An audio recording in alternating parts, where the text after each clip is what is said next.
നിങ്ങൾ കേട്ടിട്ടുണ്ടാവും.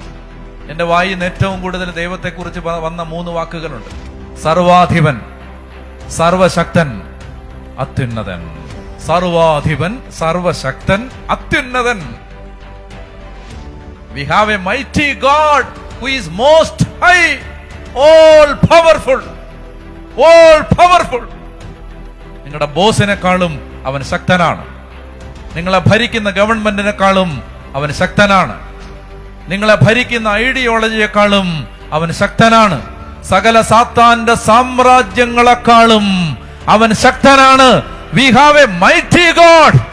നമ്മൾ നമ്മുടെ റിസോഴ്സസ് ഉണ്ടല്ലോ, അത് കണ്ടുപിടിക്കണം. യേശുവിൽ വിശ്വസിക്കുന്നവ മടുത്തു പോകരുത്. നിങ്ങൾ ഇങ്ങനെ ചിന്തിക്കണം, അതായത് അത്യുന്നതൻ എന്ന് പറഞ്ഞാൽ God who is most high. പിള്ളേരുടെ ഭാഷയിൽ പറഞ്ഞാൽ അതുക്കും മേലെ.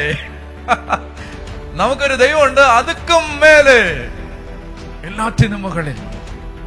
നിങ്ങളുടെ സുപ്പീരിയറിന്റെ മുകളിൽ, നിങ്ങളുടെ ബോസിന്റെ മുകളിൽ, നിങ്ങളെ ഞെരുക്കുന്ന ആളുടെ മുകളിൽ, നിങ്ങളെ ഞെരുക്കുന്ന ഗവൺമെന്റിന്റെ മുകളിൽ, നിങ്ങൾക്ക് തെറ്റായ പോളിസികൾ അടിച്ചിറക്കി വിടുന്ന ഒരു സിസ്റ്റത്തിന്റെ മുകളിൽ. We have a most high God. God is on his throne and everything is well with the world. God is on his throne. അവൻ സിംഹാസനത്തിലിരിക്കുമ്പോ ഞാൻ ഭയപ്പെടേണ്ടതില്ല. ഇന്ന് എനിക്ക് ഡാമേജ് വരുത്തിയെന്ന് ശത്രു നീ വിചാരിച്ചു.